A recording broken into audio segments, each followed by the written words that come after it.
I went to Iraq for the first time in 2005. I was in the U.S. I was just graduating from undergrad, and to be quite honest with you, I didn't know what I was going to do. I had no plans. I was thinking about grad school. I was thinking broadly, just like figure out like community organizations to apply to for jobs for, doing different things. And I got a call from a mentor of mine, who Dr. Talib Aziz, who actually I consider to be one of the great historians of the Islamists in Iraq, of the Shia Islamists, and great political thinker of Iraq. I mean, he writes in Arabic, but he used to live in Los Angeles. He had happened to go to Iraq right after the invasion in 2003, and so he randomly calls me. I was at a labor rally at UCLA, and he said that, "Hey, I need someone to." Would you be willing to come to Iraq to work for me?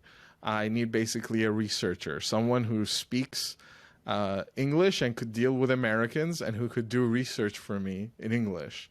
And he told me, look, I can't pay you anything, but I could find a place for you to live in the Green Zone. And the Green Zone was this place that was about, geographically speaking, like 15% of Baghdad, very centrally located. And it was a neighborhood where people lived, but also a place where a lot of the ministries used to be, including the Republican Palace. So the Americans had created this green zone, and they had created it by putting these big T-walls, these cinder block concrete walls that now have become like I feel like a symbol of the 21st century, but they started off in Iraq and Afghanistan, and you see them now everywhere, and including the borders and what have you. So he's like, I could that green zone. He's like, I could get you into there, and you could. And I could provide you with food and housing, but you kind of have to pay your own way to get here. And so for me, I was like, yes, absolutely, I'll go. And in some way, and he was working at the time as an advisor to the Iraqi Prime Minister Ibrahim al-Jafari, who was part of the Hizb al-Dawah, or the Dawah Party. And he was the first prime minister that was elected supposedly democratically, and he was supposed to kind of overlook or oversee the Iraqi government while the permanent constitution was being written. And so then his term was supposed to end when the constitution gets voted on, and once the constitution got voted on, then you will go to the processes to elect the government based on what the constitution kind of lays out. And so I accepted, and I went to Iraq for the first time. I had never been there. I landed in Baghdad. This was, right during the insurgency. So this is when like airplanes would circle on top of Baghdad for a little bit and then do this nosedive in, because they had to limit the time in which they're using to land because they could get shot down. And so it was like, you land really quickly and you're in this airport that is beautiful, but yet it's empty. It's kind of eerie. And I had three gentlemen pick me up, and I went to this car, and they opened up the trunk, and each one pulled out their AK-47 and their handguns, and then they pulled those out and they put my bags in there. And at that time, I was like, wait, what did I just do? Where am I? I had friends who were going to law school and grad school. Yeah. And I'm in this car that flies down and goes all the way to the green zone. And then they had some kind of a note that got me in. And so part of the problem that I later on realized was that in order to get in and out of the green zone it's very hard to get in. It's easy to get out, but it's very hard to get in. And so one of the ways you could get into the green zone and move about within the green zone is have a DOD ID, a Department of Defense ID. That was a green card. And I never was able to get one of those cards because I didn't work for the Americans. I worked for the office of the Iraqi prime minister.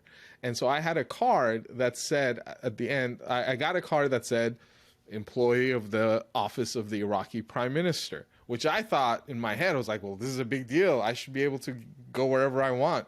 And in reality, that was one of the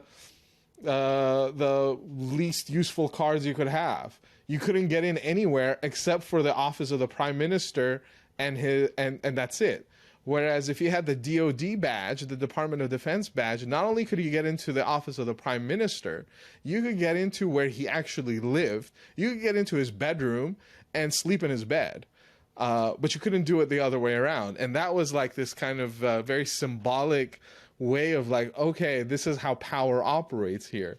And so once I was able to get in, I could never get a Department of Defense badge or any other badge. And so I was stuck for 6 months between 3 buildings. The building I lived in was the Rashid Hotel, which used to be this very important hotel where the guests of honor and whatever used to, or really rich people used to be in. It was at that time, it was where a lot of the kind of NGOs would be at, Iraqis, but even that was done hierarchically. So if you were close to if you were important, you were within the first 4 floors. If you were a little bit less important, you were between floors 4 to 6. Floor 7 was bombed out, and then I was put into floor 8. So I was on top of the floor that was completely bombed out. And the higher you went, the less important you were, because those were the places that were easy to shoot at, because this is a big building. So I was in that hotel, and I realized there was, at a couple of weeks into my stay, that there's all these like bullet holes in the windows from like previous iteration of the insurgency. And the building right next to me was the convention center that had been turned into the parliament. And that was overseen by the 3rd Infantry Division that controlled all of Baghdad. And then right next to it was the office of the General Secretariat. So this is where, most of Iraq's business was happening in that building. And next to that was the office of the prime minister. So these are 4 buildings on what you could imagine to be as big as maybe 3 or 4 soccer fields or football fields lengthwise. And so every day I would go, and I couldn't get into the convention center. I could only get into the office of the prime minister and my hotel. And between my hotel and the office of the prime minister, so these are 4 soccer field lengths, there were 7 different checkpoints. And these 7 different checkpoints were manned by Georgian soldiers, Salvadorian soldiers, and Nepalese soldiers, who changed depending on the different mercenary contractor company that their contract would stop, and then the new group would come in. And so the Georgians, the Nepalese, the Salvadorians were there, and behind them were the Americans, who were kind of overlooking this whole operation. And so every day you had to get out and move through these 7 different checkpoints by the time you got to the office of the prime minister. Now, if I had the DoD badge, I would, you could just go. There's nobody stopping you. But for me, I had to like talk and answer to each one of them. At some point, they all got to know me. Until then, they would switch over and a new set of crew would come in. So I never consider myself having gone to Iraq or live in Iraq for 6 months. I went to the Green Zone. And I really didn't. I mean, I saw the ramifications. I saw the consequences of the occupation. But I never had to necessarily. I left the Green Zone 2 times within my 6 months. Otherwise, I was just in those 2 buildings, going back and forth, back and forth. You couldn't walk around the Green Zone, other parts of the Green Zone? No, because if I had another checkpoint, then I wouldn't have the badge to get me in there. Because I had a badge to get into the hotel, and I had a badge to get into the prime minister's office. So in order for me to move, like there were other parts of the Green Zone that were like, there were restaurants that popped up that serving kind of all of this hodgepodge of foreigners and Iraqi expats who now had come back. There were restaurants, hookah spots that I wanted to go to, and I could never go to unless I was with someone who had a DoD badge, who could be kind of the one who's like, yeah, he's with me. And as long as that he said I'm with them, then they had the authority to take people. So I was always had to be the guest to somebody to leave that area. The one time that I left the area without that person, and I tried to come back in the green zone, and I went to the Kadhimiya Mosque. I went to get a haircut and just to check out the Kadhimiya Mosque, which in Baghdad.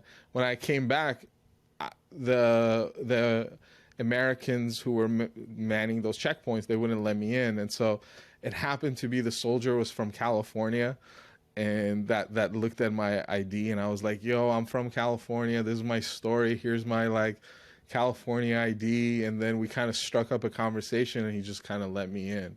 But otherwise, I would have kind of been stuck there, and that person who took me out got a talking to from my boss about like, yo, you can't take this dude out, like, you know what the consequences are and all that.